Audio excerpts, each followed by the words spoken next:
Hello there, Beelzebuds, and welcome back to another episode of The Devil's Cut, a podcast about all the things that go bump in the night. If it's spooky, scary, or spine-tingling, we're here to talk about it. I'm your resident man-boy possessed by a devil, Matt Young, and here with me, as always, is the skeleton everyone should want in their closet. Eric Rossi. Ah, Eric, love is in the air. Do you feel it? I do. Oh, the hearts are floating around, the little cupids are flying, shooting people with their arrows. The hearts are floating around. Just floating all over, just everywhere. I see people just hovering, just like a half inch above the ground, and just hearts just pouring out of them. Back riddled with Cupid's arrow. Their eyes are bulging out of their heads. Oh no, the cherubs, they're rebelling. Oh god, they're regular arrows now.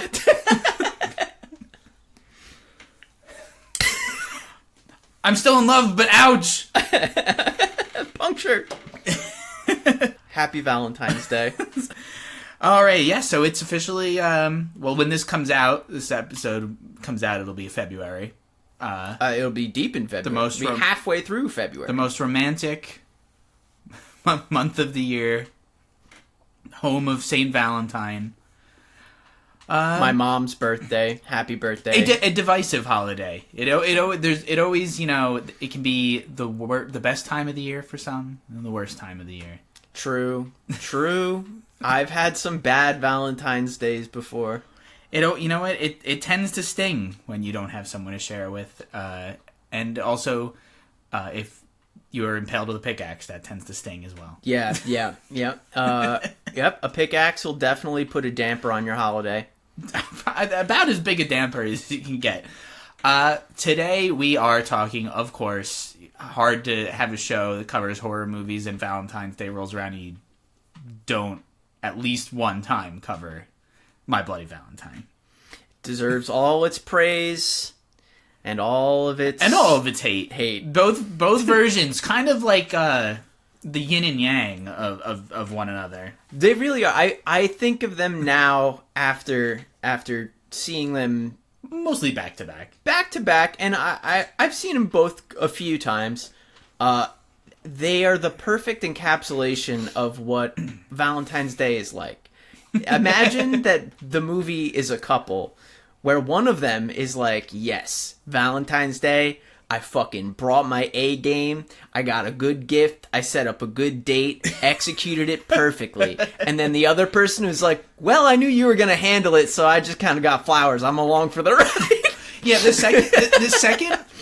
the remake of My Bloody Valentine is sort of like a guy who forgot about Valentine's Day and then went out at the last second to buy a gift. At the gas station? Yeah, and the gift they bought, they front load it with, this reminded me of you, but then it's like a thing that like reminded them of their ex-girlfriend actually, and they just totally beefed it. It's kind of like a comedy of errors, the remake. Yes.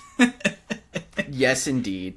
But yeah, so My Bloody Valentine, most people have to have heard of this. If you're listening to this podcast, you're into horror, or even if you're like tangentially aware of horror. I mean, it's got a pretty iconic, like, striking villain. It's a guy in a coal miner suit with gas mask and a headlamp, wielding a pickaxe. It's pretty, like, you remember it. I mean, yeah. Even if you've never seen the movie, you've definitely like seen this guy. Yeah.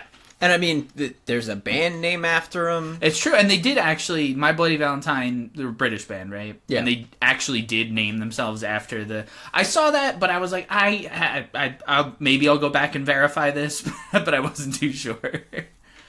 We have a band named after, I mean, and also just like a million... I don't think any of the songs are like... written about the movie, but there are a lot of songs titled My Bloody Valentine. I think a more important musical influence would be like My Chemical Romance. I know Gerard Way is like in love with this movie. The original. Yeah, the original. Yeah. The original, the 1981 version is also Quentin Tarantino's favorite horror movie. Really? He's gone on record stating it's his favorite. Huh. Which, I get it, but also there's no feet in this There's movie. like no feet at all. It's like the opposite. There people are more clothed than usual. Yeah, toeless, to be honest. We get one Do we? We don't get any. There's no boobies in this movie. The original one. There is a bra. No, there's boobies in the beginning. No, that's over a bra. We don't actually see the. You're right. The boobies. So it's a very it's a tasteful. Well, you know what? This movie did struggle a lot with censorship. So like, I think adding nudity to the mix would have just pushed it over the edge of complication. Yeah. You know, for production. So but overall, it is very mild. So for it to be like Quentin Tarantino's favorite, it has to be firing on cylinders. Besides, and for the nudity, for a slasher of its time, it's like, I'd say tastefully horny. It's not like overtly horny in the way some of the other slashers of its day are. I think it's like it's very tastefully done. I think it's romantically horny. I think it's actually really romantically good. horny. I think it's a good Valentine's Day movie. They don't play up the sexuality, just for the shit, the shits and giggles. It's just like this movie. The nice thing about this one is it just has like, it feels like it's filmed with purpose and written with purpose. Mm-hmm. The remake a lot less so. The remake feels very like, oh, well, we hit the references to the old one, so we can just ship it. Like, who cares if any of this makes sense? Filmed with purpose might be a little bit of an understatement.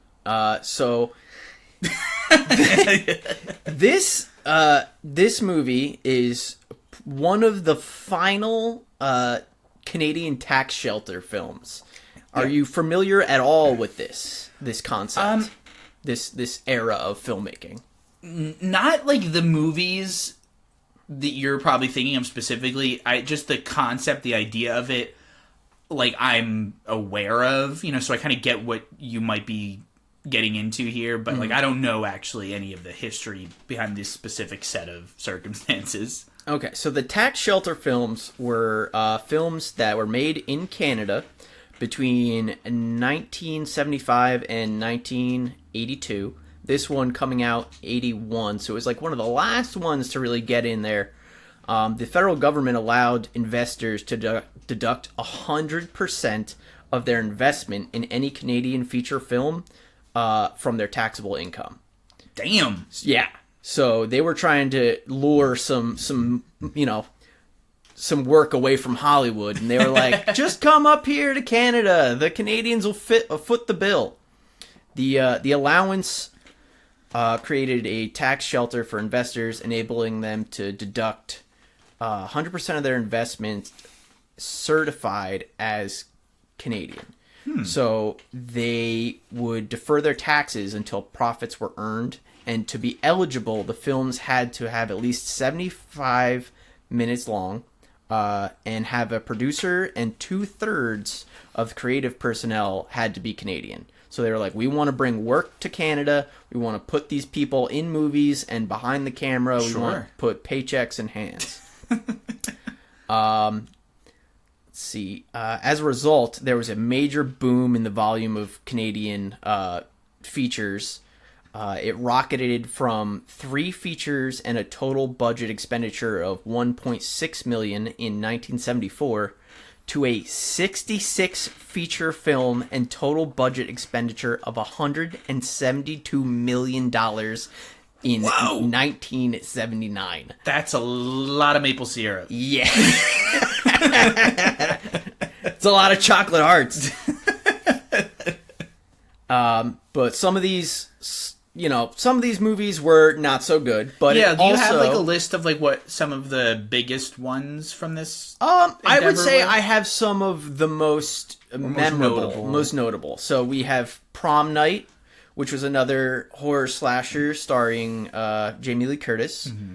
Black Christmas, the original one. Oh, that was one of those. Yeah. Okay. Terror Train, another Jamie Lee Curtis joint. I almost asked, do they have Christmas in Canada? They have Boxing Day, right? Is that the Thanksgiving one?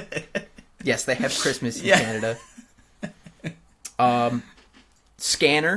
Scanners, if you've seen Scanners. Oh, okay. Wow, really? Yeah, The Changeling. I would have sworn that was like a straight from Hollywood movie. Right? That's crazy. Meatballs and Porky's. I've not seen Meatballs. I will. You don't need to watch Meatballs I or have seen Porky's. Porky's. Porky's is great. Porky's is That's a good problematic old 100 boys will be boys movie. 300% canceled movie. But yeah, they wanted to bring the work to Canada, and it fucking worked, man. These people went in there and they spent I think it was somewhere around $3 million to make this, and they made back like $5 million. Yeah, it was actually... So this movie was actually considered a flop by the studio, regardless of, I guess, the tax benefits. Yeah.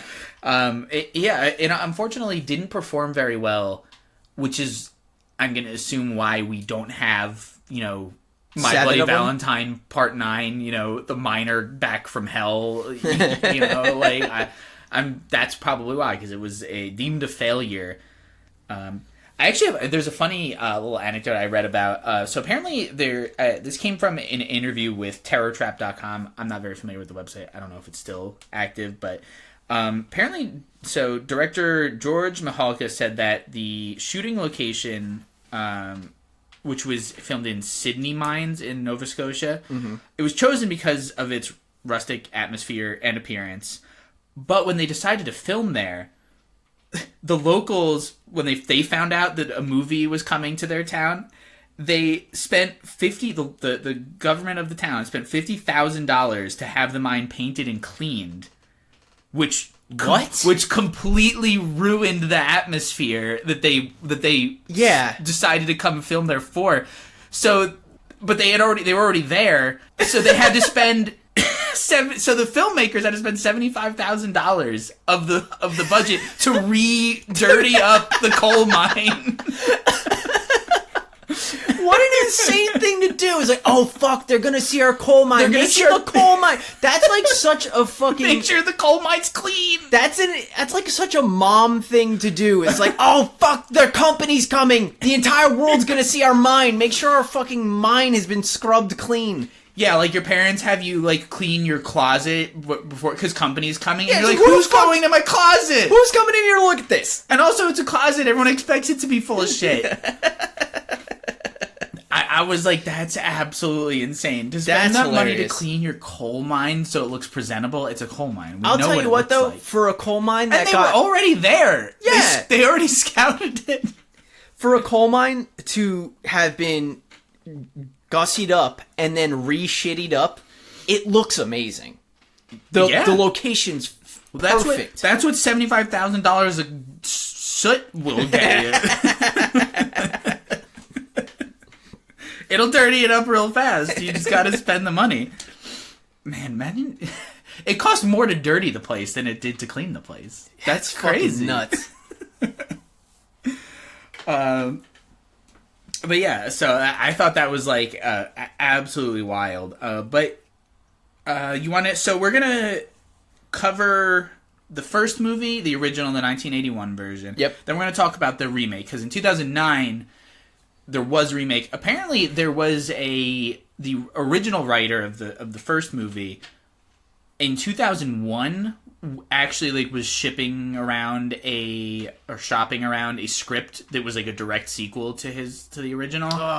But because of the like low performing numbers of the original, it was just passed up. What a shame. Because I think so. Paramount originally owned the license, and I forget what company. I think it was like Lionsgate ended up getting the that sounds about right. Rights for like the straight to the video rights, which is actually interesting. So like we had talked about it a little bit. We touched on it earlier. So this movie had the original 1981 version of My Bloody Valentine had like a really hard time dealing with the MPAA. They got like hit with like they were just like struggling to be able to release the movie because it was deemed like way too violent. So by the end of everything, they ended up cutting like 9 minutes of kill scene footage from the movie. And apparently Paramount claims that it just didn't exist anymore. They were like, no, we can't. That footage is gone. Can't do it. But then the second Lionsgate got the rights. They were like, oh, hey, we found the footage that you said didn't exist. So here's like, so they re-released like a director's cut or special edition that had like 2.5, 3 minutes added in. Yeah. And it's actually really notable because like the movie is like high def, but then they like couldn't touch up the footage they added back in, so it goes from like high def to like super fuzzy, like poorly edited. I love the way it looks too. It does, it's like so. It adds such like a grindhouse like gritty, edge yeah. because it cuts from that like super clear picture to like real hard on it. But it cuts to like such like a almost like washed out over like it's saturated like a rawness to it. Yeah, and it makes the gore and the kills look so good. I was glad that like we were able to watch that version of it. Like it's available everywhere now. Like, yeah, it's pretty easy to find, but it is the one. So the one with the additional footage added back in is the one we watched. Which I would say I haven't watched the original version. At least I probably back in the day when I first saw the original one. But I can't imagine losing because it's already so brief. The like gore scenes we get. And they're so good. Like, I would hate to watch a version where like any of it is removed because it's like so sparing anyway. And it's beautiful. It's some of the best. Like even to this day, it's some of the best like gore effects, like practical effects that I've seen. Practical effects. It holds up like 1-to-1 perfectly. Yeah, and not even just the effects and the makeup for the horror treatment, but just like the overall cinematography in this movie, the lighting. All of it is just like the shot framework. It all looks gorgeous. It's like look, it's very competent. Yeah, it's an extremely like artistically technical movie. Yeah. It's wild. Yeah, honestly, it's more pleasing to look at than like a lot of the other classic horror movies that we know and love that were like instantly classics. Mm-hmm. I don't why this one wasn't. I really don't know. I have a pretty good comparison, like for the two of them. So let's hit a quick recap of what the first one is, and then we can really start to dice it up. Do you want me to go over my little? Yeah. All right. So again, this movie is. The first one is how many years old? Like fucking 50 years old now at this point. It's 81, so yeah. And the other one, and then the remake came out in 2009, so still like 20 years ago almost. So if you haven't seen it, sorry. But the plot's not that complicated anyway. We are getting into spoilers right away. If you haven't seen the first one, do yourself a favor. Make a bowl of popcorn, sit down your Valentine, let them know you're going to watch a romantic... holiday themed. It's a Valentine's Day movie. You just leave the horror part right out. It's a romantic. Nothing weird about it. It's thriller. A love story. Romantic thriller. Yeah. So this was one of the many movies at the time that were trying to capitalize on the holiday slasher. We had Black Christmas. We've had Halloween. Mm-hmm. There was a Friday the 13th. Even though that's not really a holiday, but it's close. It's like holiday adjacent. Holiday for us. Yeah. Oh yeah. But yeah, so I'm gonna go into a quick overview of the plot. So My Bloody Valentine. So we open up on what seems like the start of a coal miner porn. But we're quickly reminded what genre we're watching because one sexy lady miner, coal miner, not 16-year-old. Is killed by her bemasked lover by being impaled on the pointy end of a pickaxe. Cut to a mine where middle management decides to leave early for Valentine's Day party. They forget to check the methane levels before they leave, which seems like the wrong corner to cut. Yeah, if you're gonna cut one coal mining corner, maybe not that one. Not that one. This then leads to an explosion that traps 5 miners in the tunnels for days. Rescue arrives just in time to find one survivor, Harry Warden, who has gone crazy from how delicious his co-workers tasted. A year later, Harry gets festive by killing the 2 supervisors responsible for his no-good, very bad day, cutting out their hearts and putting them in Valentine's Day candy boxes. Attached is also a note telling the town to stop celebrating Valentine's Day or Harry will return each year to kill again. He is then immediately captured by the police. 20 years later, the town is once again celebrating Valentine's Day, after a 20-year moratorium on Valentine's Day, just in case. Even though Harry Warden was captured, Valentine's Day, 20-year break, now we're back on. A group of young men, yes, then these are also coal miners, and their girlfriends are, like, absurdly excited for a big dance. Almost uncomfortably excited for a dance for, like, 20-something-year-olds. Well, it's the first time they're celebrating in It's their been like lifetime. it's been like the Footloose town, essentially. Yeah. You know, the no dancing. No. Not on Valentine's Day. So they're like all the kids in town, you know, are really excited for this dance and for Valentine's Day. Double so for Mabel and Mayor Hanniger. Old Lady Mabel, who owns the laundromat, is so excited for Valentine's Day. I mean, I know it's been 20 years since she got to celebrate it, but the people in this movie, they are so obsessed with having to celebrate Valentine's Day. It's like they've been edging for 20 years, right? like they just can't contain it anymore. She just loves love. She wants to get that Sheriff Wiener. But yeah, seriously, Mabel likes this holiday way too much. Our heroes are Sarah, her new boyfriend, big dumb blonde Axel, and her ex-boyfriend TJ, who is just returning home after ghosting Sarah, but failing to find any success out west. He's now come home with his tail between his legs. But really, the true hero of the movie is Hollis, the big lovable foreman who goes out way too soon. Oh my God, the true Hollis. hero of... Hollis is... Pour one out for Hollis. Hollis is who I hope to grow up to be, even though I'm already 10 years older than that character. If you just suddenly, like, plumped up to, like, 3 times, like, your width... Like, I'm almost there. I got the mustache. You could be Hollis. I got the glasses. Meanwhile, Mayor Hanniger and Police Chief Newby begin receiving Valentines with human hearts inside. That night, jolly little laundromat owner Mabel meets her secret admirer, a gas-masked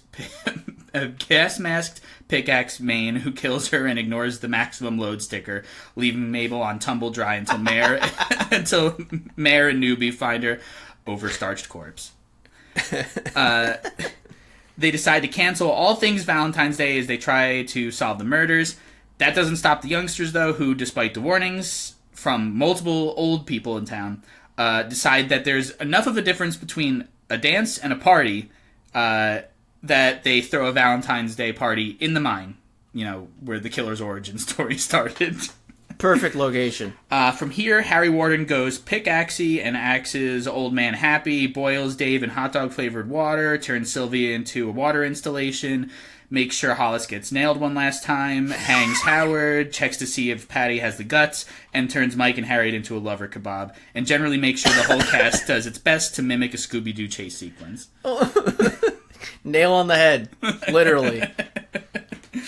The police chief is told what's happening at the Hanniger mine because a decent chunk of the people in this movie that would normally be fodder for this hero killer just get to leave and survive the movie, which is like unheard of. Yeah.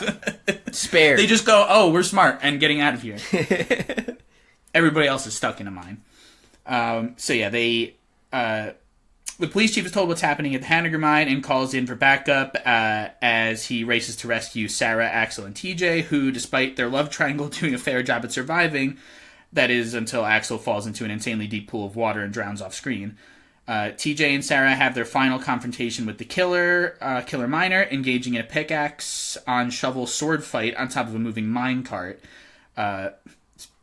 Way better than Anakin versus Obi-Wan on on the mining planet. There is no high ground in the mine. No. Everyone is at the lowest ground possible. During the scuffle, Sarah unmasks the miner, who turns out isn't Harry Warden, but an alive and undrowned Axel. Turns out 20 years ago, Harry killed his father, Harry killed his father, one of the criminally negligent supervisors, and that site, I guess drove Axel crazy or gave him a split personality. It definitely drove him fucking crazy. We don't get much time to explore that because the mine then collapses on top of Axel, and when help arrives way too late, they begin digging him out, and when they uncover only his arm, Sarah takes one last chance, like, to hold hands. She's like forgets that he just tried to kill her. I have to see him. Yeah, she tries to hold hands one last time with her bloody Valentine, but on the other side of the rocks, Axel finishes hacking off his arm and cackles like a cartoon character as he escapes deeper into the mine, forever cementing the legend of Harry Warden, even though it's not him. He's like, the movie, and then the movie fades out to like a super catchy song called "The Ballad of Harry Warden." Yeah, and it rips. So that's the overview of the original 1981 movie. So we've got a love triangle that is really well written, actually, I would say. Yeah. It feels like natural, like a thing that would actually happen. You know, this one guy, TJ, sort of like leaves to just make a better life, but doesn't do very well and comes back. By that time, you know, his ex-girlfriend that he ghosted, Sarah, has moved on, because, like, what else can you do? She's stuck in the town. Yeah. She's stuck in a mining town. There's not, like, a whole lot of options. Yeah, even when you leave, they pull you back in. And so there's this really good tension, I think, between, like, the two main characters. So you have TJ, you have Axel, the light and the dark, like, they're literally, like, one's got jet black hair, one's got blonde hair, blue eyes, and they're just constantly, like, you know, bouncing off each other, trying to impress Sarah, who is our final girl, but, like, I'm not that happy with her behavior, you know, when it comes to the two, it feels like she just kind of goes to whoever's, like, paying attention to her at the moment. I don't think she likes either of them particularly. She literally well. gets kidnapped by TJ. Like, she's coming out of work and he, like, pulls up in his car almost running her over. Like, and then, like, it's like when you abduct your friend for, like, his bachelor party, you know, you put the bag over his head. Basically what he does to her. And then she's barely mad at him, and then he just takes her to the beach and she just kisses him there because he's like, remember when we used to date? And she's like, I guess that's all I need to remember. But it's the most Canadian part of the dialogue in this movie because he's... I'm so sorry. He hits that sorry so fucking hard. Oh my god. He does apologize, but it's like, it was such a... What a betrayal to just ghost your long-term, like, girlfriend and just leave town. Like, not even just, like, stop talking to her, and then she just eventually goes, like, well, he hasn't texted me in, like, 2 weeks, I guess we're done. You know, like, straight up to, like, he could be dead. Like, yeah. You don't let, like, that's so rude. You gotta at least tell her where you're going. But, like, you know, so whatever, she takes him back, but then also, like, doesn't say anything. Like, then they go to a party where all of the town's miners, like, and their girlfriends all hang out, and, like, Axel's there, who she's actually dating, but she's, like, already decided she's back together with TJ, and it's like, Sarah, you have to have these conversations before you make any final decisions.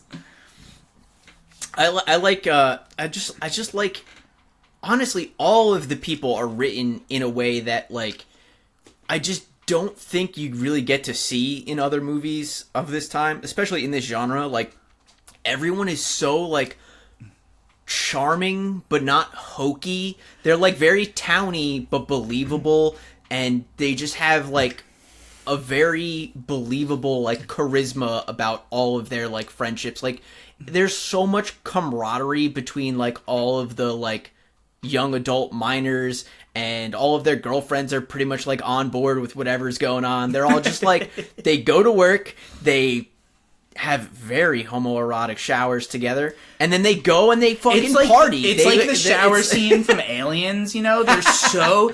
this is the one thing that movies always do, the, like, dude group shower, like, thing, when you have, like, a bunch of teammates or soldiers or, like, I guess coal miners, you know. It's just... And it's like, no one... Listen, I went to high school. I had to go, like, in showers with other dudes and hang out, like, half naked or fully naked in the, like, changing room. Nobody behaves like this in these movies. Like you weren't on a team. Let me tell you, swim team, they behave like this. I guess if it's not just like your gym period mates, you know, if you're an actual, like, team, maybe. No, it's the people you But your socialize with. coworkers, though, like teammates is different than like guys. Like, you choose to be on a team with people. Like, these guys have to work in the coal mine. There's no option. Well, I got news. They have to take a shower when they're done too. So everybody's gonna be they there. don't have to be happy about it though. It's not as jolly. But no, you're right though. They're not hokey, even though they are very goofy, and sometimes some of the lines and stuff are not like as natural as others, but it never comes across as cheesy. You still feel all of the, like, you can tell that all the actors are having a good time with each other. Mm-hmm. It just feels believable. It feels warm. It's a very warm movie. Yeah, and it doesn't feel like, I feel like when you watch, Friday the 13th or like some of the other like slashers of this time, a lot of the people just feel like victims. They don't feel like a fully fleshed out person the way a lot of these people do. Like, just on their like interactions and the way that they like move about the town and kind of like function as like a group. Yeah. It like embeds so much like history and personality between all of these people in a way that you don't get in some of the other like horror groupings. The early slashers like that. Yeah, exactly. They're a lot of time characters end up feeling, like you said, like victims or just fodder. Kills. They're just fodder. But yeah, you really do. You form a connection with them because, like, it's a slow build up to the big payoff of the pickaxe murders and the mine fight and all that stuff. And you just get to spend a lot of time just like hanging out with good old Hollis, and even like you get even though they're in a love triangle death match with each other, there's like a cute little like bro time harmonica jam. They do dueling harmonicas in the junkyard while they're cooking sausages on a V8, and you just feel like I said, it's a very warm feeling movie. When you get the big group scenes, like when they're at the party, you just feel like you're there. The camera is just placed in a way that you just feel like you're part of the event, group. Yeah. So you do end up caring for a lot of the characters, and it does feel extra gruesome when they die. And again, even though like I made fun of Mabel, for being like too enthusiastic about Valentine's Day. Also, the name of the town is Valentine Bluffs, so they went like all in on the Valentines, because originally the Valentine aspect was not like super part of it. They decided to like fuse it in there to capitalize on the holiday thing. Really? Originally the movie wasn't even called My Bloody Valentine. The original title for the movie was just The Secret. Wow. Honestly, the addition of the Valentine's Day stuff, I couldn't see how this movie would function like visually without it, because there's so much like decoration and like garland and like set dressing that's all the Valentine's paper hearts red everywhere. Everything's red, and it's a nice like stark contrast to how dark the villain, the miner, Harry Warden, he's in a gas mask and a mining helmet and like a full black it's all black with steel trim. Yeah, that's it. He looks just dark and like brutal and like and then you have just all these bubbly hearts everywhere, bright red, which you get with the blood, but also it's just like everything just comes together nice and thematically. It really works. One thing that really sets this movie apart from its requel, we'll call it, later on. It's just a remake. It's not even a requel. It's just so much more, like, artistically and visually, like, pleasing to look at. Like, they do such a good job using, like, the decorations and the colors to really, like, build depth within it. Like, almost every shot. Your eye has, like, so much fun stuff to pour over, whether it's, like, kooky decorations or, like, really good color contrast. This movie really benefits from its ability to go, that part of the scene is just black. There's just like a stark black, whether it be a shadow or a tunnel or the miner. The remake is lit like a soap opera, and this movie is lit like a comic book. Like, they really use the power of that black in such a perfect way. Yeah, there's one really good shot where somebody is like waiting for like the mine shaft elevator to come down, and he's like framed by like all black on both sides, and he's almost silhouetted, but then like the light from above is like shining down, and the water's dripping. It's just like so good, and it's not the kind of like thought out.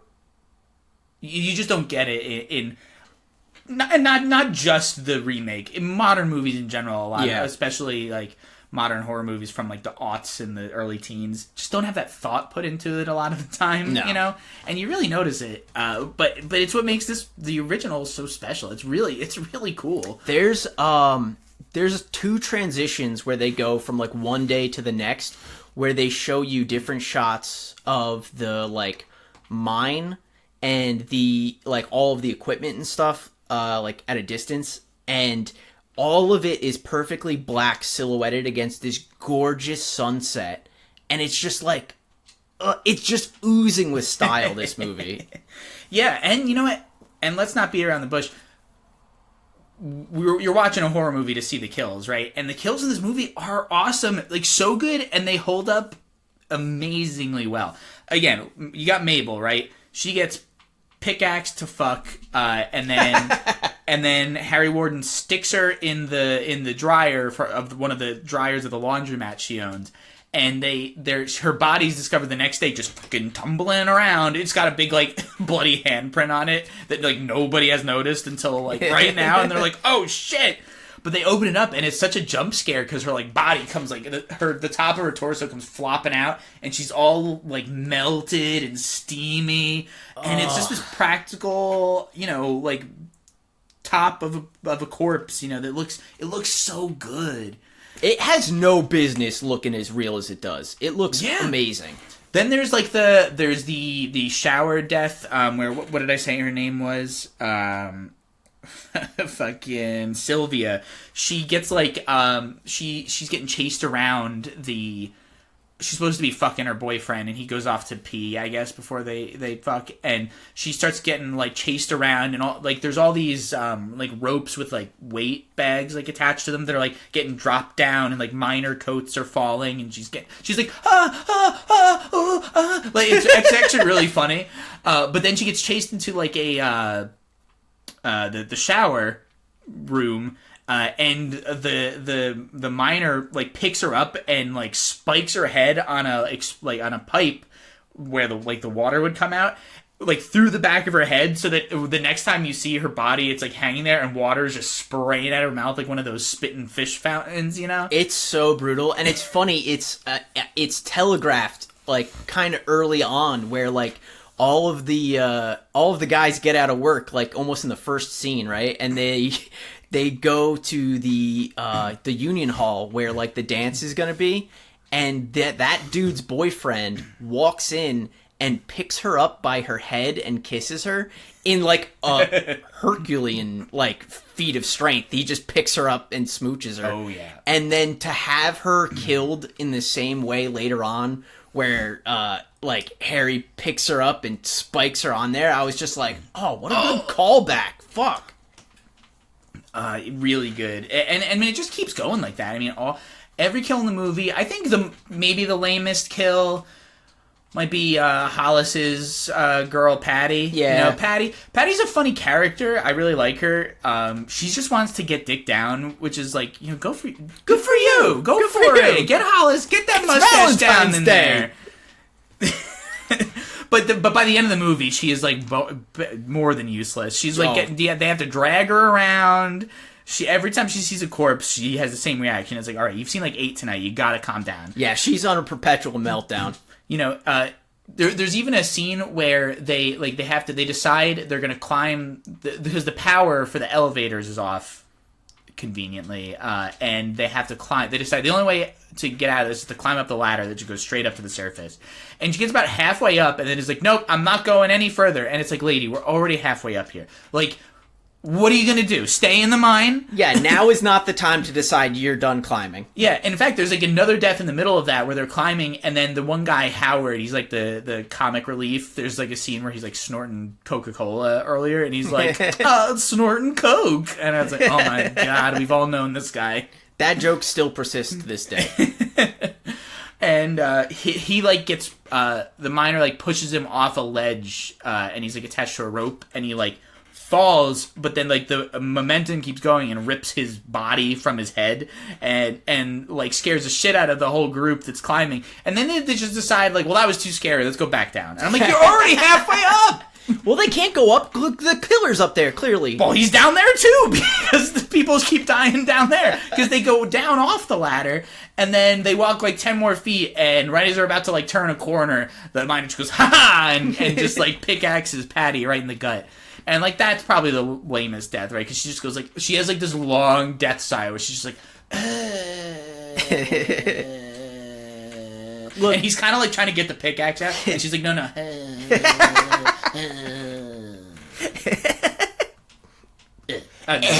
It's like the longest death rattle. I'm like, all right, Patty, get out of here. I liked you, but we're done. And that's fine. You know, if that's the lamest they don't all death, have to be great, right? They're all otherwise so good and so interesting and like so fun. It's nice that there was an even spread of just pickaxe murders and some other creative ones. You know, he didn't stay like exclusive to the murder weapon of choice. You know, he had a little fun, creative enough. Yeah, and that's what you want out of your slasher, right? You want him to be like serious and scary. You need an iconic look, an iconic weapon. But, like, they don't always have to use it. He's got to like, have a little fun with it. Like, you have Jason and his machete, but, like, he uses all sorts of things. Oh, yeah, right? he uses a spear gun, like a fishing spear gun. Yeah. He pushes that kid in the wheelchair down the stairs. Yeah, Freddy's got his gloves, but he does other stuff to the kids, you know? Yeah. Even, good old Leatherface, you know? Sometimes he whips out the hammer, you know, he's got the hooks. Mm-hmm. It's good to see some creativity from your slasher. And yeah, so like that's... I can't really say any bad things about the movie. I just had a really very wonderful, enjoyable time watching it. I had seen it once before, years ago, in a like sci-fi horror movie marathon. Mm-hmm. But like having like this refresher now with like a much more analytical like frame of mind. Now that I'm like so much more versed in horror movies, seeing it, I was like, wow, I can't believe how good this movie holds up. I've always been a big fan of, like, this one, but, like, I never, like you said, like, looking at it with, like, a more critical eye, like, it shot way up my list of favorites. Like, I have an ongoing top 20 that I edit, of just like my favorites, and this one shot way up there. Just like boop, landed right on the list after this one because it is just so like perfect in a way that like a lot of these others have a little bit more of a blemished complexion. There are some of the classics that you can rewatch and kind of go like, all right, well, I can see why it wasn't exactly a critical success. Yeah, but like, it's like, or this doesn't work here. Yeah. Overall, I still love it, but like, you know, you have to be able to admit like, oh, well, that kind of... No, this movie just fucking rips, like, 100 miles an hour. It's just so good. And I think I was watching the... Except for the minecart. That thing's going like the minecart is going the minecart, that was the... maybe that's the one thing. That minecart, like, sword fight chase scene, that thing could have been going maybe, like, 10% faster at the very least. Like, it was like the slowest cart rate thing I've ever seen. I understand for safety, that's probably how fast it moves, but come on, crank it up for the movies. And the, just to go back to the set design for a second, there's a scene where they all figure out, like, oh, if the dance is canceled, let's just have the party in the mine. And they're at this towny bar called The Cage, and, like, it just looks like you took my brother, Dr. Uncool, distilled him down to a fine liquid, and then misted the entire bar with it. Every character looks like they got dressed in his fucking closet. All of the, like, set decoration looks like something that'd be hanging on the wall of his house. It's just, like, so, like, character forward. I can't say enough good things about it. Yeah, I really liked it. Upon further rewatch, it just got better and better. Yeah, I mean, go watch it. Good movie. Good movie. Great movie. Excellent movie. Really stands the test of time. But then that brings us to 2009. Now, we had a really good start to our Valentines with this beautiful, lovely, bountiful movie. And now here's the part of the night where our date got us like a really terrible off-brand gift that they thought of at the last second because they're bad gift givers. Yeah. Well, you know what? Honestly, I do think this movie mostly doesn't work. But you know what? There's little like flecks of charm here and there. Yeah, I wouldn't say it's like the worst thing ever, but if you're expecting like a high quality like homage to this like classic that turns out is like really really good and like holds up super well, you're not going to get it with 2009's remake. No, 2009's remake is, I mean, let's put let's put it out there forward. It's 2009. Yeah. It's starring that guy from... It's starring Jensen Ackles of Supernatural fame. So, I'm about to alienate all the Supernatural heads in here.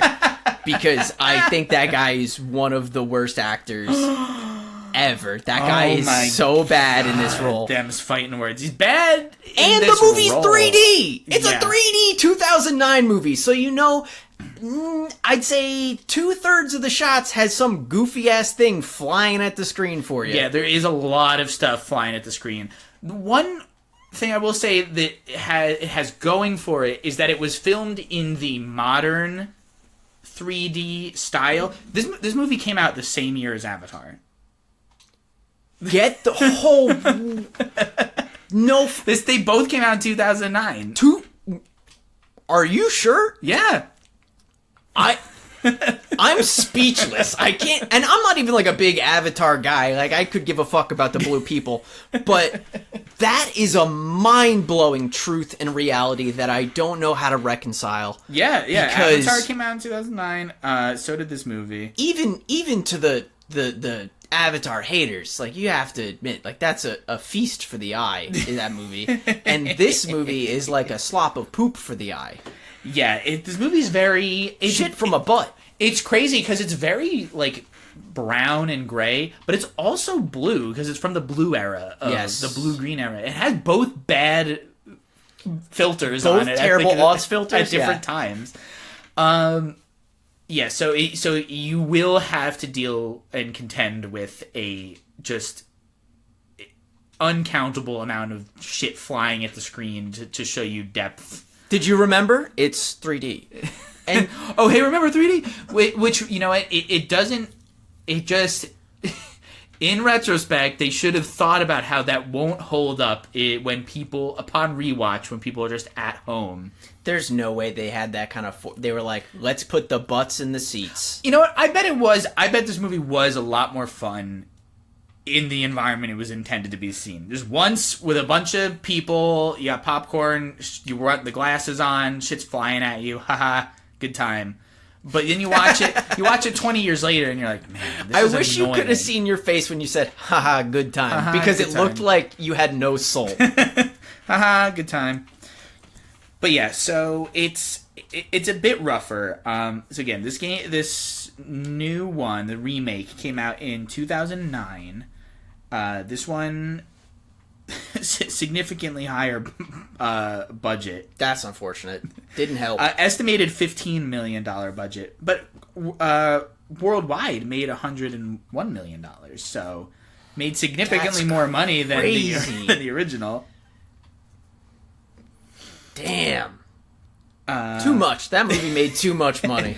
Like we said, it was starring Jensen Ackles of Supernatural fame, which is really funny because in the same year, again 2009, the Friday the 13th remake came out, starring Jared Padalecki, the other Supernatural brother. And I will say, they were both in remakes. I think Jared Padalecki would fucking act circles around this other dude. Listen, I'm not gonna anger the Supernatural fans. I like this Supernatural show, so I'm just gonna leave it at that. But I will say the Friday the 13th remake is actually pretty good, and this one is So he came out on top in the classic remake game. Honestly, now that I think about it, maybe why I don't like him so much in this lead role is that he doesn't have the other supernatural. The other brother. Tell me need they to be would with each other. Yeah, they would make the perfect TJ and Axel. Honestly, yes. What a missed opportunity that was. But they need they look too similar when they're like because in your brain they're brothers, you know, even though they're not related. Oh, no. But in this they would look it would look too much like they were the brothers, you know. So I think it wouldn't work. But yeah, so I don't have like a big breakdown written for this one because I didn't think it deserved the energy that I would have had to Reasonable. put into it. Also, there's like we can talk mostly just about like where it diverges because it's like they try to just make a modernized version of the movie, but the problem is that it took all of like the wrong lessons of how to make like a horror movie or a slasher. So all the good stuff that we said about the cast of the first one, this one just went the complete opposite direction. Everybody feels super hollow. The whole movie feels really cold. The characters just don't have any motivations to make any sense at all, and nobody's likable. No, it's just all it's really rough. So basically, you know, the movie's set in a different town. It's not set in Valentine Bluffs anymore. Also, it's not in Canada. This movie was filmed in Pennsylvania, mostly outside of Pittsburgh. I don't know where it's supposed to take place. Awful. I hate the Canadian erasure. Yeah, I do too. Do we know where the movie was supposed to be set? Was it just some mining town in Pennsylvania? It's supposed to be Valentine's Bluff. It's Pennsylvania. No, it has a different name. It has a different name? It does. It's not Valentine Bluffs. Oh my god. But it is the Haniger Mine. They kept that name. Also, they kept the name of the two lead men. We have Axel and not TJ, because that's too childish. So his name is Thomas. It's Tom in the movie. But I bet you if we dove into what the middle name of that character is, it would start with a J. James. But what they do in this movie, it follows, you know, a similar thread. So there's an accident in the mine. There's a guy, he had to eat all of his coworkers. He went crazy. You know, I'm gonna just come back on. I'll have my revenge. He doesn't like. There's no the whole Valentine's party subplot thing. That's not in this movie. In fact, this movie makes almost, aside from like one scene that's in a grocery store or a convenience store that has hearts up decorated, there is zero mention of the holiday. Boo. The only mention that's like direct is that there's like a calendar shot that shows that it's February. What is it? 14th is Valentine's. Yes. Yeah, 14th. But one funny little Easter egg is that on the calendar it says that it's Saturday, February 14th, meaning that Friday the 13th took place right before the start of this movie. Oh, that's cute. And that's as cute as it gets for this movie. Why? They spend all their brain power on a calendar? Yeah, Those sons of bitches. On an Easter egg that you have to like pause frame by frame to fucking notice. God damn it. But yeah, so the whole Valentine's Day shtick is basically like void in this movie. It really has no place. Whereas in the first one, it really is like feels integral. Like you're in the town's called Valentine's Bluff. Necessary. It's based around a Valentine's party. The killer hates Valentine's Day. That's the holiday shtick of it. Mm-hmm. But in this movie, it's just like he's a miner with a pickaxe. He's killing people. And Valentine's Day is in the title, and that's it. But there still is a love triangle in this movie. So you have, let me find out what the name of our main character in this one is, because it's not Sarah, as far as I know. Oh no, it is. It is Sarah Palmer. So we still keep. So Sarah, Axel, TJ are still the main characters, except this time. Axel is the one who Axel is the like stay in town boyfriend. Yeah, same as the other one. But they're married now in this one. Yes, it's a little bit more like sped up into the future. Yeah, of so their Jensen lives. Ackles plays TJ. There's a slight twist because like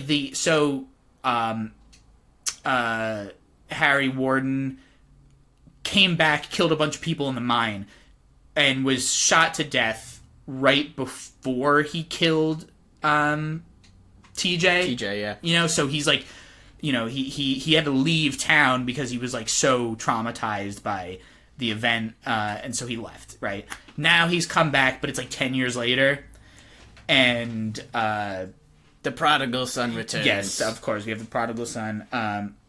And Sarah has moved on. She started dating Axel, but now they're married and they have a kid. But, like, in the first movie, Axel was, you could tell he was kind of the guy that got settled for. But, like, you kind of, even though it turns out he's the villain, they do a good job of, like, you root for him. You're like, it's not his fault. Like, he didn't do anything wrong. Yeah. Turns out he did a lot of stuff wrong, but, like, But they make him, like, emotionally tangible. I feel like both of the versions of these guys in this movie are, like, either so aloof that you're like, what the fuck is this guy like, what is he doing? Or he's so full of himself that you're like, fuck this dude. Well, that's the thing. So, Axel was likable in the first movie. So was TJ. He was kind of douchey, but he gets more likable as the movie goes on. In this movie, like, Axel is do we just, like, say what the twist is? Yeah. So in this movie, the twist is that this time, TJ, the guy who comes back, the prodigal son returning, he actually is the killer. Because in the first movie, they try really hard to make you think, like, oh, TJ, what's he been doing all this time? Yeah. The killing starts the second he comes back. This is weird. His dad owns the mine? Yeah. But then turns out it's the safe guy. You're like, oh, shit, what a surprise. In this one, because I guess that's the only option, right? It's either, like, do the same twist, and then it's not a surprise, and then people are going to go, oh, why'd they do the same thing? Yeah. So in this one, I guess they went with the first naturally occurring thought, which was, well, let's make the other guy the bad guy. Yeah. Which is, like, maybe we could have thought a little harder on it. Yeah. Maybe just make it actually Howard or Harry Warden. That'd be cool as fuck if just Harry Warden was just like, I did come back. I'm back for my revenge. Yeah, because they do a whole thing where they go to look for his body where it was supposed to be buried, and then they dig it up and there's nothing there. And so just make it him. Maybe he's a Jason type. He's undead or something. Yeah. It could be, like, that would be interesting. In this one now, it just turns out it's the opposite of the guy from the last movie, except that. Except that Jensen Ackles' character, so TJ in this one is like... This one he's actually, like, having, like, a split personality thing. Like, at the end of the movie, when the big reveal happens, even he didn't know he was the killer. No, he's having, like a schizophrenic episode, like, apparently. Axel has to, like, tell him, like, that he's the killer. And then, like, there's a scene where you see the killer, like, the miner in the big suit, and he's like... he's behind Axel and Sarah, and TJ's like, Sarah, he's right here. Shoot him with the gun that you have. Like, you have to, the killer's here. And then everyone's looking around, like, I don't see him. And then, like, the killer walks right up to TJ and then does, like, a really cheesy, like, ghost dissolve where he goes, boo, like, and fades out of existence. And then you get this flashback scene where we show all the things in the movie that, like, where now it's TJ doing it instead of the miner, and you're like, I can't believe I gotta highlight one part of that fucking made me want to throw up everything inside of me, where TJ actually does find the burial site of Harry Warden, and he digs up his mask and immediately takes it off of his buried corpse face and puts it on his own face, and I wanted to fucking die. Terrible. It would smell so bad inside. It would kill that you. Mask. The smell would fucking put you on your ass immediately. And imagine just getting in there and huffing it. Ooh. And wait, now that I mentioned it, it jogged my memory. The sound design on the first movie, light years ahead.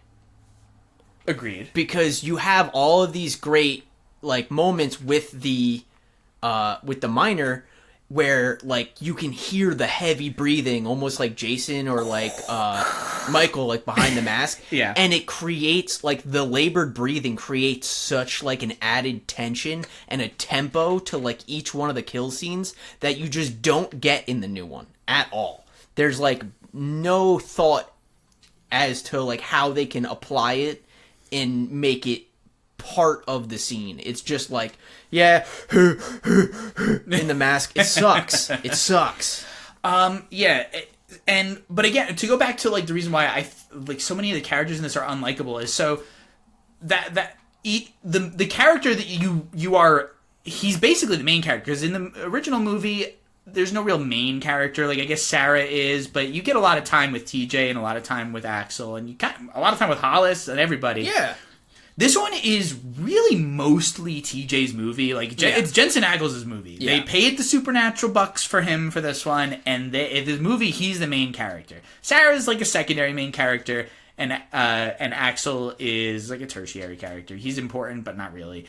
He's just there to like maybe throw you. See, he's just there to subvert. He's supposed to be. He's a red herring because they're trying to like play on your preconceived notions of what happened in the original movie, if you know.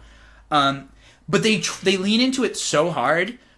They have this like affair plot where at the very beginning of the like movie, right when TJ comes back to town, and you realize that Sarah is married to Axel, there's this whole sequence where you find out that Axel is sleeping with Sarah's employee at the store that she owns. Nonsense. And that now this girl, so Axel and this girl, who's played by the chick from The Blacklist, which I thought was really funny, because she's like so much younger at this point. But she's like, oh, I love you, and I'm pregnant, we're going to have a baby. And I'm like, ugh, this guy's so gross. Like, you're supposed to hate him because maybe he's the killer, and they want you to, like, not trust him, and they want you to trust the main character, and then, oh, what a twist it'll be. But it just makes you, like, they try to do this redemption arc in the last 2 seconds of the movie for Axel, and I'm like, no, just because his baby mama was murdered doesn't get him out of this scot-free. No, he's still a piece of shit. He's still a piece of shit. I don't like him. Like, and then the baby mama chick, like, she's, like, not really that likable either. She's so stupid. Like, she has a huge scene in the movie where her and Sarah are being chased through, like, the store by you know, the miner, and she is just like the insufferable kind of screaming and useless that like characters can be in horror movies, where you're like, oh my god, just kill her. I'm over it. I don't even care if she's with child. Just take them both. Get him out of the movie. And there's like another scene, really. There is an like egregiously long and drawn out scene where one, like, the town prostitute is it starts with her, like, with a sex scene with her and this rando guy uncomfortably raunchy sex scene. It's extremely raunchy. It's in this, like, seedy motel that our main character TJ is staying at because he's come home, his father's dead, he's selling the rights to the mine and everyone. There's also that subplot where, like, all these old men in town are just really mad that he's selling the mine. Oh, what's it gonna do to the town? And I'm like, I don't care about that stuff. Like, I don't need to know what, like, this 80-year-old millionaire's, like, feelings are hurt about the mine being sold. Like, why do I care? But yeah, so TJ's staying at this place, and, like, as he's walking in, we cut to, like, we go through the window into this room where we watch this sex scene that's, like, so long and drawn out. And like, the guy is this trucker, and he's just, like, fucking this girl, and she's like topless with just heels on, and then he like tries to leave with and tries to like pay her, and she's like, I'm not a prostitute, and then he goes out to his truck, and then he gets killed as he opens his truck door and gets like a pickaxe right in the head, and then she spends like another 20 minutes. She's naked for like 3 hours in this movie. I think she's naked for a full 15 minutes of screen time. As the miner like chases her around, she like goes, hides under a bed. He like flips the bed over, and then she like scurries out, and then like she ends up like behind the bed frame that's now on the ceiling or on the wall, and he's like trying to pickaxe her, but he keeps missing, even though she's stationary, and it's just so we can, it's just to see her boobs flopping around.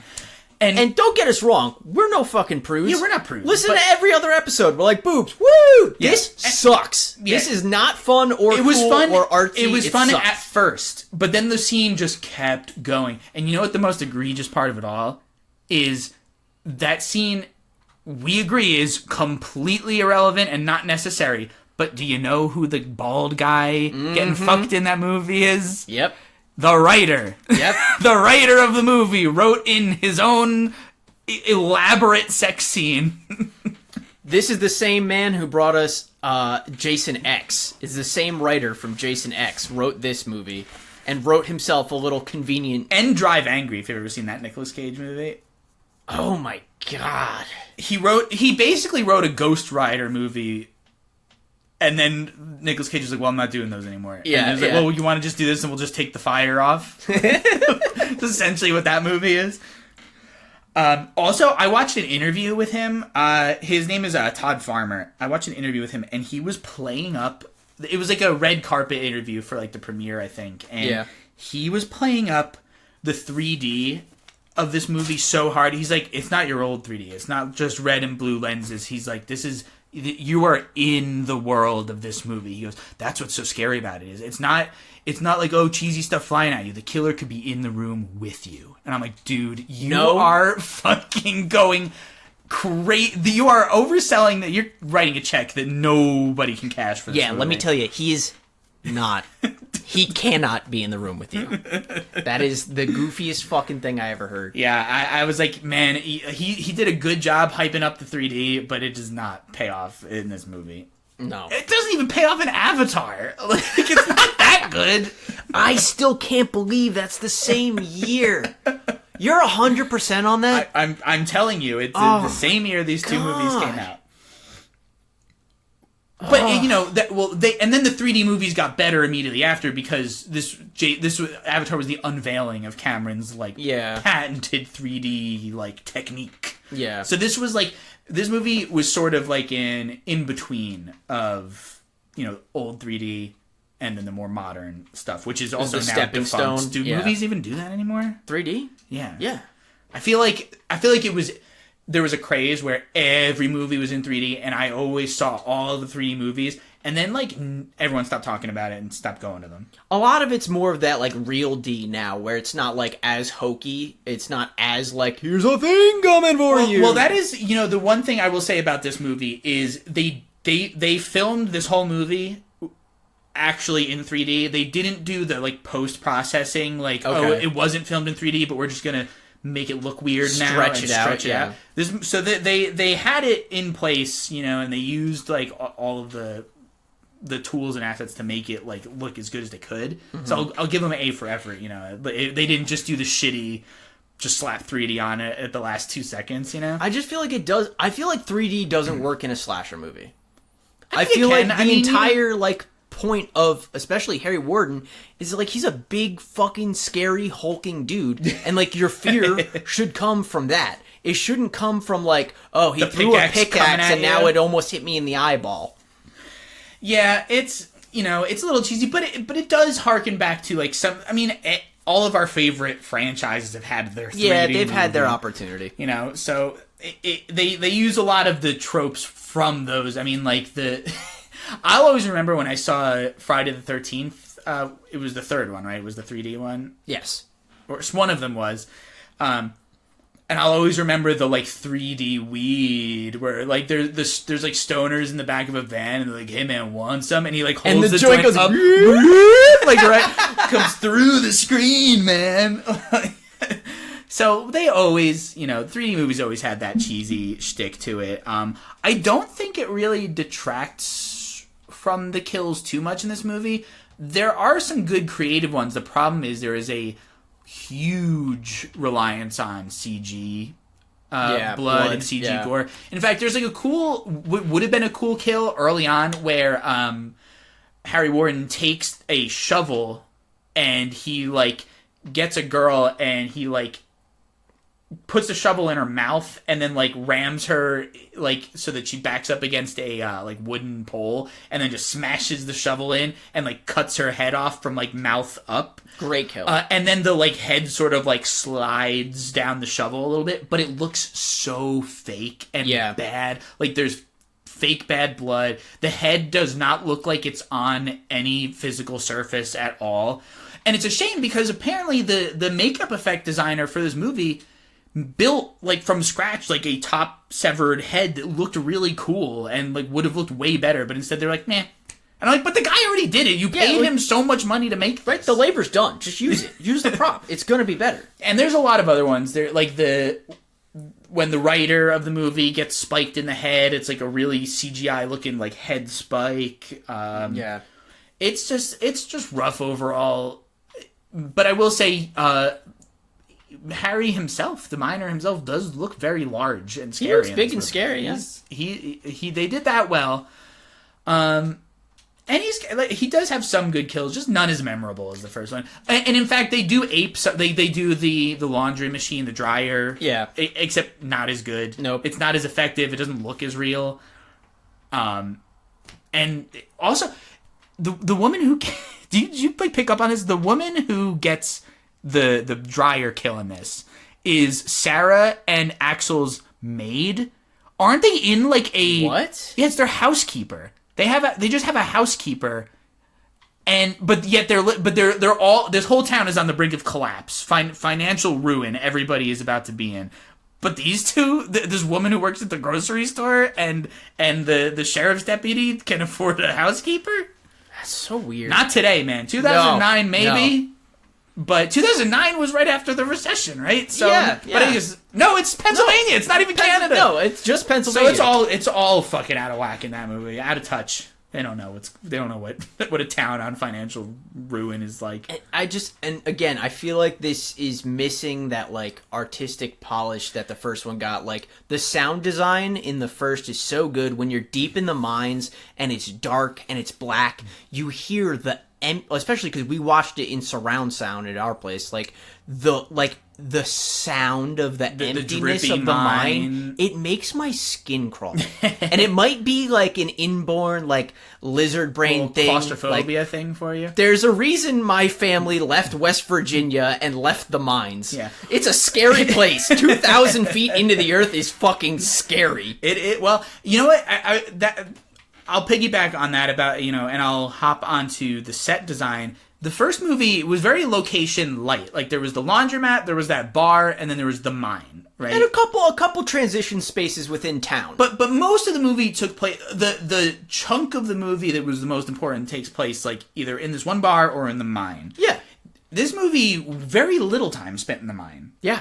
Like only until like the very tail end of the movie when just Sarah and Axel like drive to the mine, they get chased around by TJ is that's the only time we spend in there. And also it was once again a real mine that they shot in, and as far as I know they didn't clean it beforehand, but it just doesn't feel like, I know it's a real mine, but it doesn't feel like one.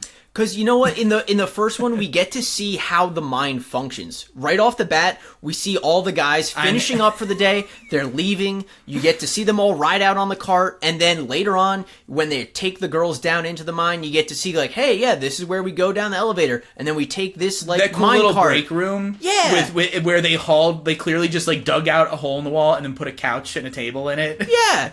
Like you get to see how it operates and how it functions. It feels like a lived-in world. Yeah. This just feels like a movie world. It feels like a set. Yeah. It feels like a set with movie characters, whereas the first one felt like a lived-in world with living characters.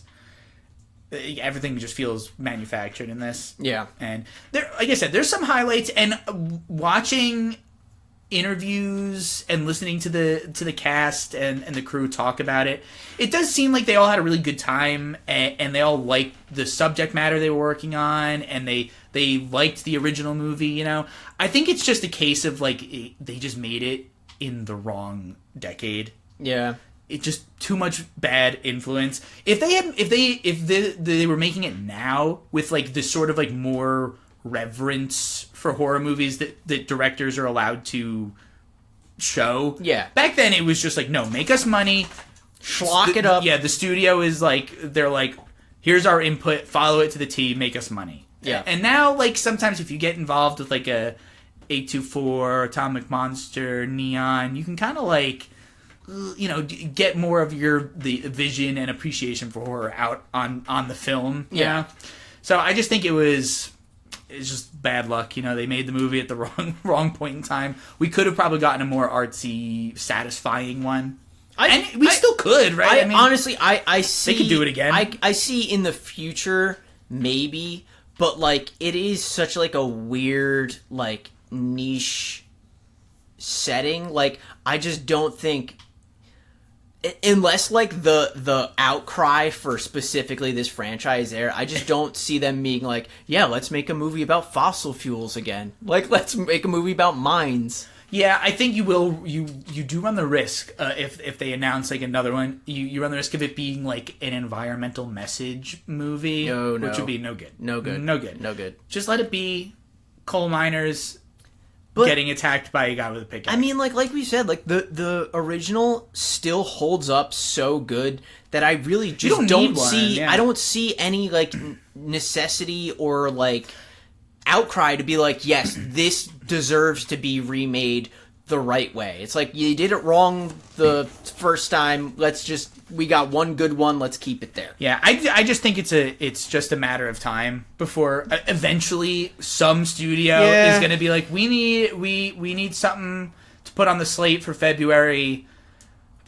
Let's just get, what's like a famous, horror movies always make money. What's a famous Valentine's Day horror movie? My Bloody Valentine. Get the rights, make a movie. It's only a matter of time before some fat cat says it, and then it'll happen. Right? I think like the predictions I made earlier this year, I think this year is going to be the death of the requel. I don't think we're going to see many requels for a while after this year. I just don't see. I feel like we've had too many commercial flops. Too. Scream falling apart. The Exorcist movie tanking. The negative reception of the last Halloween movie. I just don't see them being like, yeah, you know what? We need to push forward and make a really nice, another good remake. Yeah, I'm curious to see what the next like big trend will be. Because I think you're right. Yeah, there has been enough negative publicity for the requel lately that I think we might be escaping it. But that just might mean they'll just do a like shot for shot remake kind of deal, instead of trying to be meta about it. Yeah, we might go back to just those. Could be good. Yeah, I mean, I'll still watch it if they do another one. I think we're obligated to. Yeah, with how much I liked the first one, and I didn't hate the remake. There's some things that I enjoyed. Overall, I don't think it's necessary to watch. I think you can skip it. Definitely watch the first one. But hey, if you've got like time and you just want to like you see the first one, you love it, and you want to see how could they possibly fuck this up, you'd be surprised. You'd be surprised what they do in this sequel or the remake. But overall, I had a wonderful time re-engaging with the franchise that is My Bloody Valentine. Yeah, I thought it was really fun. Yeah, me too. Like I said at the beginning, it really found a place in my heart, and I shot it way up into my top 20 favorites, which I still think I only have 17 officially on that list. But it's a living list. Yeah, it's constantly edited anyway. Yeah. And you know where you could find that list? On our letterbox. But you know what? I forgot to mention. So in the remake, one of the shining lights in it is Tom Atkins. Oh, yeah. Yeah, he plays the sheriff. Mustache himself. He plays the sheriff. Obviously, if you're a fan of horror, Tom Atkins. He plays the main character in Halloween 3, Season of the Witch, which is one of the best Halloween movies.